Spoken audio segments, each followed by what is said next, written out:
한국의 국가대표가 되고 싶다는 독일 주니어 대표 출신의 천재 배구 소녀가 독일 명문대 전액 장학금을 거절 후 한국을 선택했다고 하는데요. 전 세계 스포츠계도 주목한 한 소녀의 특별한 선택은 무엇일까요? 그럼 지금부터 오늘의 이야기를 시작해보겠습니다.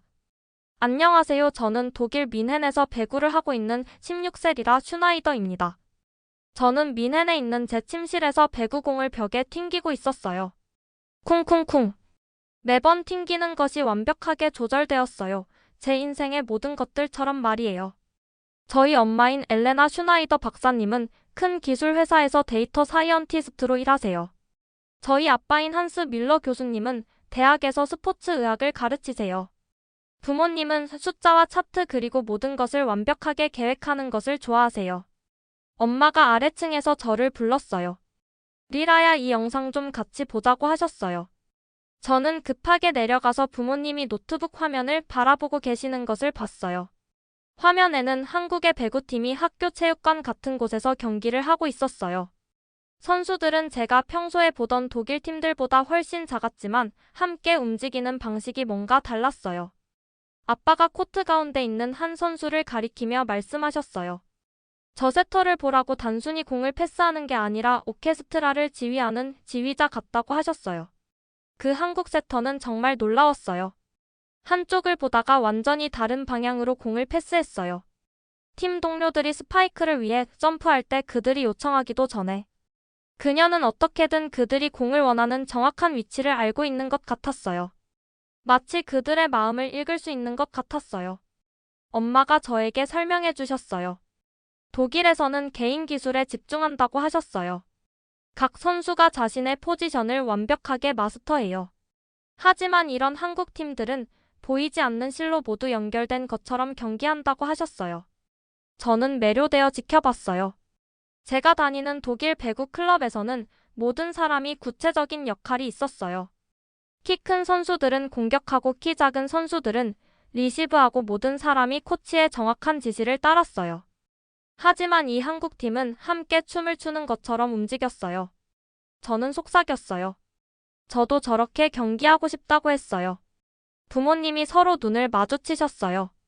저희 엄마는 항상 한국의 스포츠 방법론에 대해 회의적이셨어요. 한국 팀들은 감정과 우정에 너무 많이 의존하고 성능 향상을 위한 과학적 데이터를 충분히 사용하지 않는다고 자주 말씀하셨어요. 아빠도 동의하며 고개를 끄덕이셨어요. 한국식 훈련은 개인의 우수성 대신 팀 화합에 집중하기 때문에 그다지 효율적이지 않다고 하셨어요. 하지만 그날 밤 더 많은 영상들을 보면서 뭔가 바뀌기 시작했어요.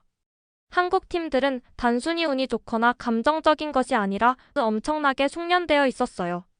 그들의 세터들은 공격수들이 필요로 하는 위치로부터 몇 센티미터 이내로 공을 정확히 보낼 수 있었어요. 그들의 수비는 완벽하게 프로그래밍된 컴퓨터처럼 움직였지만 어떤 컴퓨터도 가질 수 없는 창의성을 가지고 있었어요.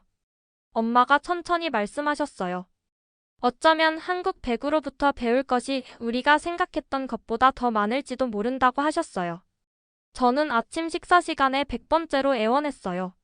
엄마, 아빠, 제발요, 여름 동안만이라도 보내주세요. 엄마가 커피잔을 단단히 내려놓으셨어요. 리라야, 넌 이해하지 못하는구나. 한국의 스포츠 문화는 우리와 완전히 다르다고 하셨어요. 그들은 개인의 우수성 대신 집단 사고에 집중하고 그들의 훈련 방법은 최신 스포츠 과학 연구에 기반하지 않는다고 하셨어요. 아빠도 빵에 잼을 바르시면서 고개를 끄덕이셨어요. 독일에는 세계에서 가장 발전된 스포츠 의학 시설들이 있다고 하셨어요. 한국 프로그램들은 적절한 부상 예방 프로토콜이 없을 수도 있다고 하셨어요. 하지만 저는 제 나름대로 조사를 하고 있었어요. 한국 국가대표팀 영상들을 찾아보고 그들의 훈련 방법에 대한 기사들을 읽고 심지어 온라인에서 기본적인 한국어 단어들도 배우기 시작했어요. 제가 발견한 것은 놀라웠어요. 저는 엄마에게 제 노트북을 보여드렸어요. 엄마, 이것 좀 보세요라고 했어요. 한국 팀들도 실제로 많은 데이터를 사용해요. 하지만 그들은 그것을 다른 것과 결합해요. 그들은 그것을 눈치라고 불러요. 그것은 주변 모든 사람의 기분과 감정을 이해한다는 뜻이에요. 엄마가 화면을 회의적으로 바라보셨어요. 한국 배구 연맹의 웹사이트는 독일 스포츠 사이트들과 마찬가지로 통계와 분석으로 가득했어요. 하지만 팀 빌딩에 대한 섹션들도 있었어요. 선수들이 서로를 감정적으로 지지하는 것에 대한 팀 동료들 간의 신뢰의 중요성에 대한 섹션들도 있었어요. 엄마가 마지못해 인정하셨어요. 이것은 흥미롭다고 하셨어요. 그들도 데이터 분석을 사용하는 것 같다고 하셨어요. 하지만 이런 감정적 요소는 비효율적으로 보인다고 하셨어요. 아빠가 엄마 어깨 너머로 읽고 계셨어요. 사실 최근 스포츠 심리학 연구에 따르면 팀의 감성 지능이 성과를 향상시킬 수 있다고 나와 있다고 하셨어요. 어쩌면 한국의 방법들이 우리가 생각했던 것만큼 비과학적이지 않을 수도 있다고 하셨어요. 몇 주 동안 저희 가족은 토론했어요.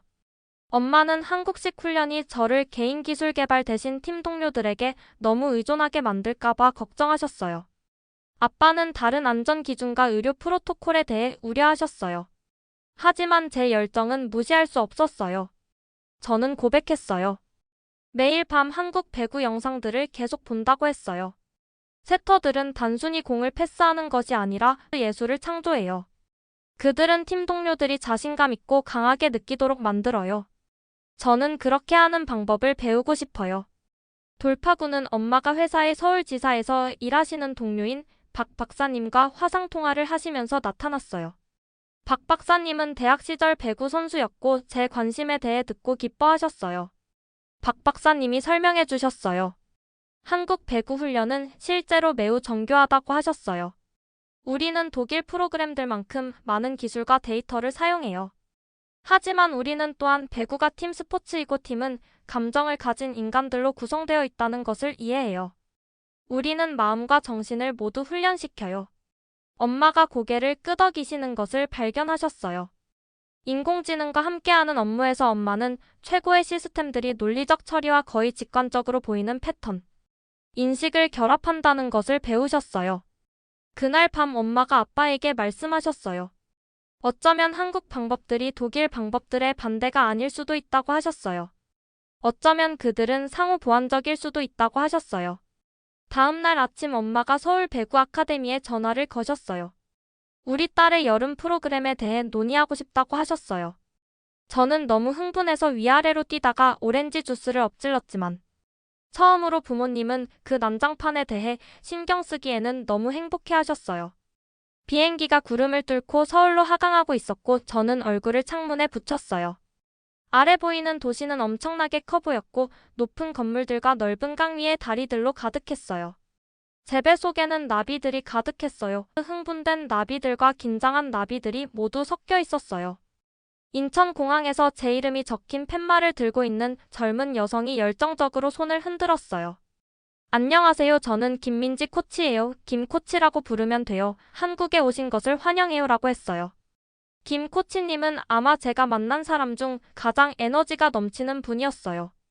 서울로 가는 지하철을 타면서 코치님은 랜드마크들을 가리키며 제 배구 경험 좋아하는 음식, 그리고 한국어를 배워봤는지에 대해 수십 개의 질문을 하셨어요. 저는 연습했던 한국어 인사말 중 하나를 사용하며 수줍게 안녕하세요 라고 했어요. 김 코치님이 손뼉을 치며 완벽한 발음이라고 여기서 정말 잘할 거라고 하셨어요. 배구 아카데미는 유명한 노래로 알고 있던 바로 그 지역인 강남의 현대적인 건물에 위치해 있었어요. 내부는 놀랍도록 친숙해 보였어요. 독일과 같은 네트와 라인이 있는 코트들, 비디오 분석을 위한 컴퓨터 스테이션들, 그리고 아버지의 직장을 연상시키는 의료 클리닉이 있었어요. 하지만 차이점들도 있었어요. 한 모서리에는 선수들이 명상 자세로 앉을 수 있는 바닥 쿠션이 있는 조용한 방이 있었어요. 벽에는 동기부여 포스터들이 있었지만 개인적인 성취 대신 팀이 함께 축하하는 모습들을 보여주고 있었어요. 그리고 어디에서나 제가 예상하지 못했던 것을 들을 수 있었어요. 웃음소리였어요. 시설을 둘러보면서 저는 김 코치님에게 독일에서는 배구 훈련이 매우 진지하다고, 우리는 기술과 전략에 완전히 집중한다고 말씀드렸어요.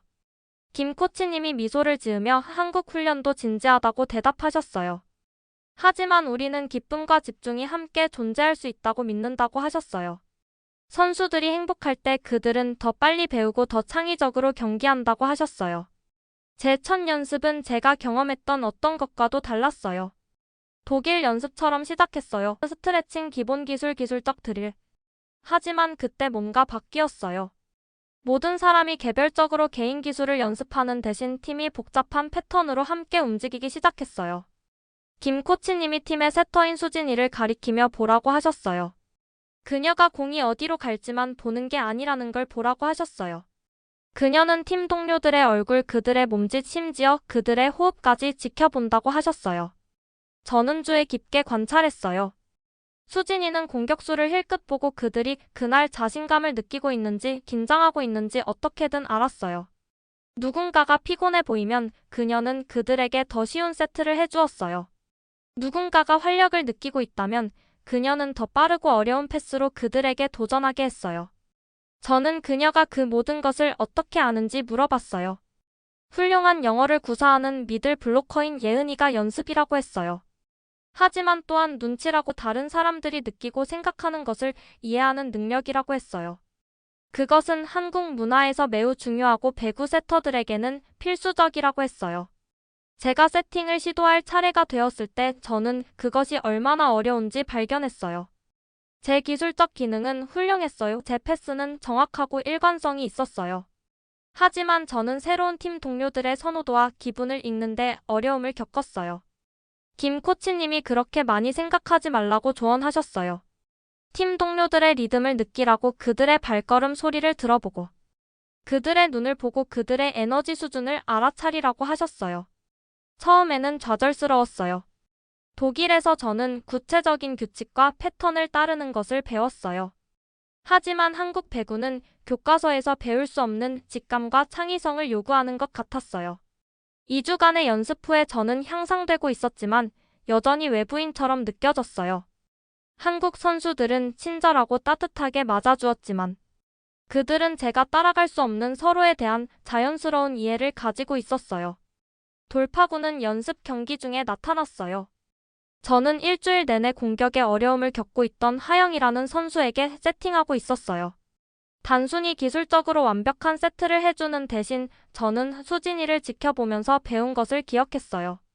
저는 하영이의 얼굴을 보고 좌절감과 자신감 부족을 보았어요. 충동적으로 저는 하영이에게 미소를 지으며 공을 세팅하기 전에 엄지손가락을 치켜들어 주었어요. 그런 다음 평소에 정확하지만 예측 가능한 세트 대신 저는 공에 약간의 추가적인 홀을 주어 하영이가 접근하고 자신감을 쌓을 더 많은 시간을 주었어요. 하영이의 스파이크는 강력했고 완벽하게 배치되었어요. 팀이 그 점수를 축하하면서 하영이가 저에게 달려와서 하이파이브를 하며 제가 이해하지 못했지만 모든 사람이 행복하게 웃게 만드는 한국어로 뭔가 말했어요. 예은이가 번역해 주었어요. 그녀가 당신이 눈치가 좋다고 했다고, 당신이 그녀가 무엇을 필요로 하는지 이해했다고 했어요. 그날 밤 저는 부모님과 화상통화를 해서 제 진전에 대해 말씀드렸어요. 엄마, 아빠, 한국 배구는 독일 방법보다 덜 과학적인 게 아니에요. 마이너스 과학에 뭔가 추가적인 것이 더해진 거예요 라고 했어요. 그들은 우리가 생체 역학과 영양학을 연구하는 것만큼 신중하게 감정과 팀 심리학을 연구해요 라고 했어요. 위넨에 있는 사무실에서 듣고 계시던 엄마가 고개를 끄덕이시는 것을 발견하셨어요. 그들이 성능 최적화에 대해 더 완전한 접근 방식을 사용하는 것 같다고 하셨어요. 그리고 그것이 효과가 있어요 라고 저는 흥분해서 덧붙였어요. 저는 사람들과 상황을 읽는 것에 대해 너무 많이 배우고 있어요. 독일로 돌아가서도 더 나은 선수가 될 것 같아요 라고 했어요. 기숙사 침대에서 잠들면서 저는 더 이상 한국에서 임시로 훈련받는 독일 배구 선수가 아니라는 것을 깨달았어요. 저는 새로운 무언가가 되어가고 있었어요. 독일 훈련의 기술적 우수성과 한국 배구의 감성지능과 창의성을 결합할 수 있는 선수로 말이에요. 한국 훈련을 받은 지 한 달이 되었을 때 저는 놀라운 소식을 들었어요. 부모님이 서울에 방문하러 오신다는 것이었고, 아카데미의 여름 최대 행사, 한국, 일본, 독일, 미국 팀들이 참가하는 국제 청소년 토너먼트에 딱 맞춰 도착하신다는 것이었어요. 함께 연습하면서 저는 예은이에게 엄마 아빠가 제가 얼마나 향상되었는지 보시는 게 기다려진다고 말했어요. 하지만 예은이는 걱정스러워 보였어요. 리라야, 네가 알아야 할 게 있어라고 했어요. 오는 독일 팀이 뮌헨에 있는 내 예전 클럽 팀이라고 했어요. 제 배가 쿵 떨어지는 느낌이었어요. 제 예전 팀 동료들은 그들이 기억하는 똑같은 선수를 보기를 기대할 것이었어요. 기술적으로는 숙련되었지만 개인 성과에만 집중하는 그들이 지금의 제 플레이 방식에 어떻게 반응할까요? 엄마와 아빠가 서울공항에 도착하셨을 때 저는 제가 본 것에 충격을 받았어요. 엄마는 평소에 노트북 가방뿐만 아니라 작은 한국어 회화책도 들고 계셨어요. 아빠는 휴대폰에 번역 앱을 다운로드하시고 택시기사님에게 한국어로 안녕하세요라고 말하려고 시도하고 계셨어요. 한국 바비큐 식당에서 저녁을 먹으면서 엄마가 설명해 주셨어요. 우리가 한국 문화를 더 잘 이해해 보려고 생각했다고 하셨어요. 내 아카데미를 조사해 본 후 그들의 방법이 내가 처음에 생각했던 것보다 더 정교할 수도 있다는 걸 깨닫기 시작했다고 하셨어요. 아빠도 젓가락을 조심스럽게 사용해서 불고기를 드시면서 고개를 끄덕이셨어요. 한국 스포츠 의학 저널들을 읽어봤다고 하셨어요. 부상 예방에 대한 그들의 접근법은 실제로 유럽 방법들이 종종 무시하는 방식으로 심리적 요인들을 통합한다고 하셨어요. 다음 날 엄마와 아빠는 아카데미에서 훈련 세션을 참관하셨어요. 저는 긴장했어요. 부모님이 보시는 한국 방법들을 못마땅해 하실까봐 걱정했어요. 하지만 비판 대신 저는 호기심을 들었어요. 엄마는 코치들이 기술적 지도와 팀 빌딩 운동을 어떻게 결합하는지 메모를 하셨어요. 아빠는 명상과 정신준비 기법들에 매료되셨어요. 엄마가 아빠에게 속삭이셨어요. 이건 정말 인상적이라고 하셨어요. 그들이 단순히 신체적 성과뿐만 아니라 팀 역학과 감정 상태를 이해하기 위해 데이터 분석을 어떻게 사용하는지 보라고 하셨어요. 아빠가 덧붙이셨어요. 그리고 그들의 부상 예방 프로토콜은 실제로 우리가 독일에서 사용하는 것보다 더 포괄적이라고 하셨어요. 그들은 스트레스 수준, 팀 관계, 그리고 정신 건강을 신체적 웰빙의 요인으로 고려한다고 하셨어요. 토너먼트가 다음날 아침에 시작되었어요. 저희 아카데미 팀은 강한 상대들과 매치되었지만 저는 자신감을 느꼈어요. 지난 한 달 동안 저는 한국 팀 동료들과 거의 텔레파시 같은 연결을 발전시켰어요. 일본 팀과의 첫 번째 경기는 순조롭게 진행되었어요. 제 세팅은 날카롭고 창의적이었고 저희 팀이 스트레이트 세트로 승리하는 데 도움이 되었어요. 엄마와 아빠는 관중석에서 자랑스럽게 응원해 주셨어요.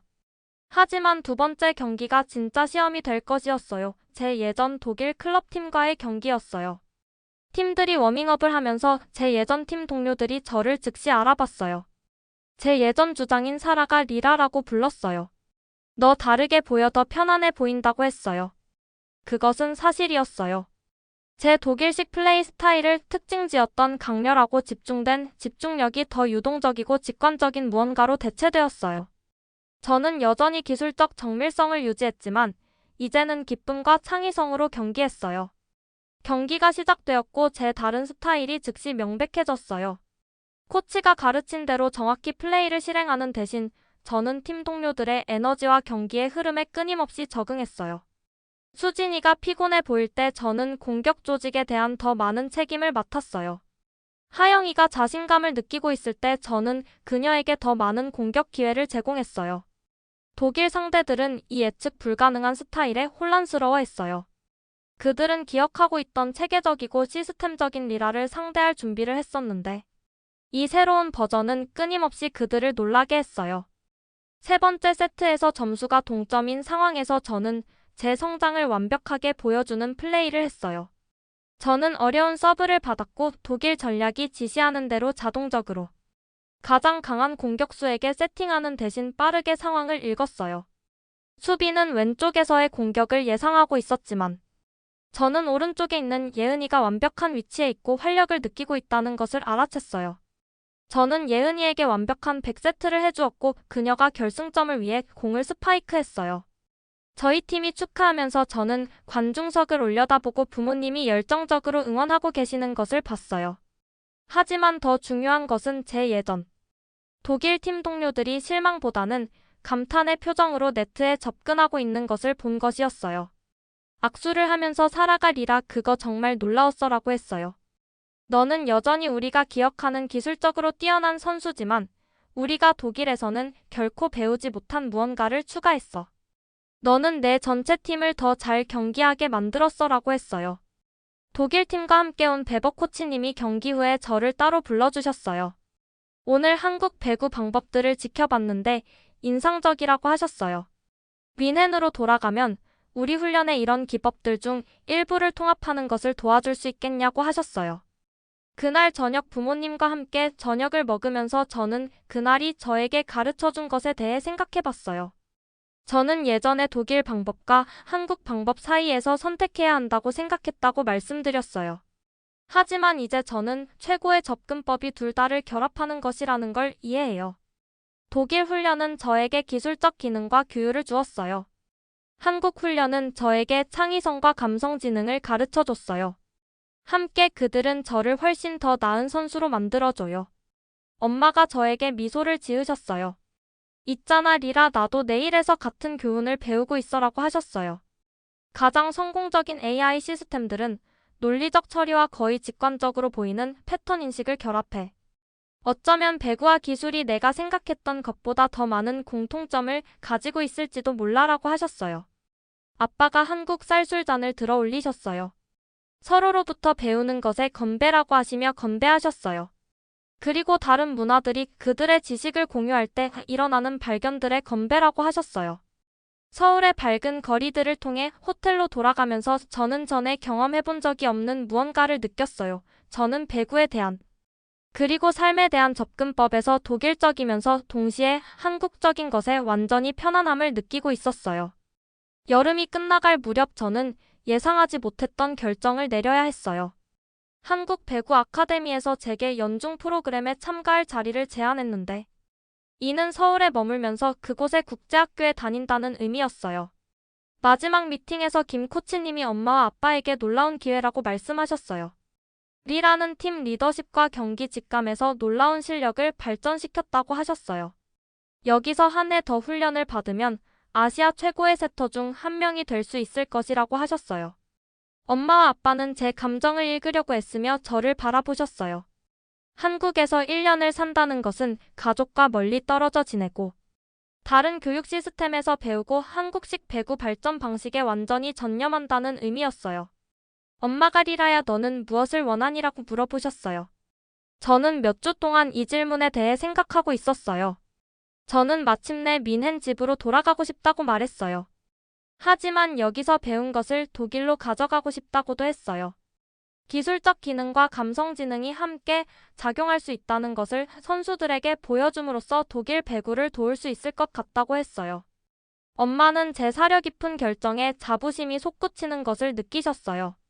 그것은 성숙하고 현명한 선택처럼 들린다고 하셨어요. 서울에서의 마지막 주는 씁쓸하면서도 달콤했어요. 한국 팀 동료들이 저를 위해 송별회를 준비했는데 그들은 저에게 전통 한국 게임을 가르쳐 주었고 저는 그들에게 독일 민속 춤을 가르쳐 주었어요. 우리는 연락처를 교환하고 소셜미디어와 영상통화를 통해 계속 연락하기로 약속했어요. 제 멘토였던 세터 수진이가 저에게 특별한 선물을 주었어요. 한국 국가대표팀 전체가 한국어와 영어로 메시지를 적어 서명한 배구공이었어요. 리라에게 항상 머리와 마음으로 경기하기를 이라고 적혀 있었어요. 뮌헨으로 돌아가는 비행기에서 부모님이 저에게 그들만의 소식으로 놀라게 해주셨어요. 러시아 대초원 위를 날아가면서 엄마가 아버지와 내가 이야기를 나눠봤다고 하셨어요. 우리 둘 다 이 경험에서 너무 많은 것을 배웠다고 하셨어요. 나는 우리 회사 서울지사와 프로젝트를 함께할 기회를 제안받았고 내 아버지는 한국 스포츠의학 연구자들과 협력하도록 초대받았다고 하셨어요. 저는 그게 무슨 뜻인지 물어봤어요. 아빠가 설명해 주셨어요. 그것은 우리가 매년 일부를 한국에서 보낼 것이라는 뜻이라고 하셨어요.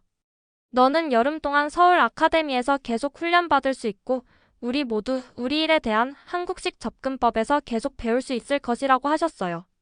뮌헨에 도착했을 때 클럽팀 동료들은 제 한국 모험에 대해 듣고 싶어 했어요. 돌아와서 첫 연습에서 저는 배운 기법들 중 일부를 공유했어요. 저는 한국에서는 각 연습을 팀 명상으로 시작했다고 설명했어요.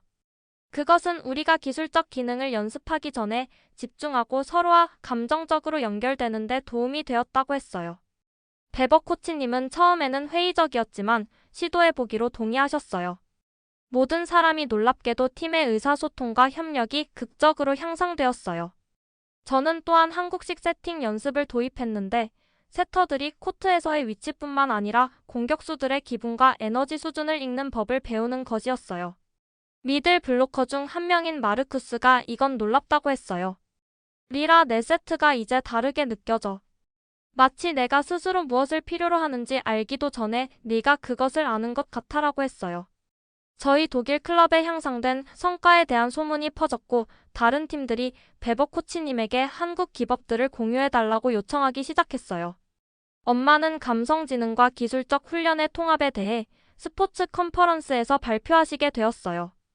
아빠는 한국 스포츠 의학 의사들과 연구 논문을 공동 저술하셨어요. 한국에서 돌아온 지 6개월 후 저는 제 심장을 흥분으로 뛰게 만드는 초대장을 받았어요. 독일 청소년 국가대표팀이 저에게 주니어 국가대표팀 시합에 참여해보라고 했고 한국 주니어 국가대표팀도 초대장을 보내왔어요. 저녁 식사 시간에 저는 부모님에게 미친 아이디어가 있다고 말했어요. 제가 두 나라를 모두 대표할 수 있다면 어떨까요? 라고 했어요. 공식 대회에서는 그것이 허용되지 않으니까 그런 건 아니고 훈련 교류와 친선 경기에서 말이에요. 엄마와 아빠가 서로 눈을 마주치셨어요. 1년 전이라면 그들은 이것이 불가능하거나 비실용적이라고 생각했을지도 몰라요. 하지만 그들은 최고의 해결책이 종종 하나만 선택하는 것보다는 다른 접근법들을 결합하는 것에서 나온다는 것을 배웠어요. 엄마가 가능성들을 탐색해보자고 하셨어요. 2년 후 저는 베를린의 배구 코트에 서 있었어요. 저는 특별한 유니폼을 입고 있었어요. 한쪽은 독일 색깔, 다른 쪽은 한국 색깔이었어요. 제 주변에는 두 나라 출신의 팀 동료들이 있었고 최초의 독일 한국 청소년 배구 친선 토너먼트에 참가하고 있었어요. 관중석에는 엄마와 아빠가 김 코치님과 가까운 친구가 된 여러 한국 가족들과 함께 앉아 계셨어요. 토너먼트는 독일어, 한국어, 영어 해설과 함께 두 나라에 생중계되고 있었어요. 챔피언십 경기를 시작할 서브를 준비하면서 저는 제 여정에 대해 생각했어요. 저는 독일인이 되는 것과 한국인이 되는 것, 기술적 우수성과 감성지능, 개인 기술과 팀 화합 사이에서 선택할 필요가 없었어요. 많은 어른들이 결코 발견하지 못하는 것을 저는 배웠어요. 최고의 해결책은 종종 단 하나의 접근법을 선택하는 것이 아니라 다른 아이디어들을 함께 가져오는 것에서 나온다는 것을요. 서브가 네트를 넘었고 랠리가 시작되었고 저는 제가 사는 법을 배운 방식으로 배구를 했어요. 정밀함과 열정으로, 논리와 직감으로, 제가 태어난 문화와 저를 환영해준 문화 모두에 대한 존경으로요. 관중석에서는 두 다른 나라의 부모들이 같은 젊은 여성을 위해 응원했고 그 순간 배구는 스포츠가 항상 그래야 하는 것이 되었어요. 사람들을 갈라놓는 벽이 아니라 함께 모이게 하는 다리가 되었어요. 마지막 점수가 나고 두 팀이 함께 축하하면서 저는 어떤 개인적 성취보다도 더 가치 있는 것을 찾았다는 것을 깨달았어요. 저는 제 자신의 정체성에 충실하면서도 세계의 시민이 되는 법을 배웠어요. 제 이야기는 여기서 끝나지만 제 여정은 계속되어 협력과 존경 그리고 다른 문화들이 열린 마음과 관대한 마음으로 서로에게서 배울 때 일어나는 아름다운 일들에 대한 교훈들을 가지고 말이에요.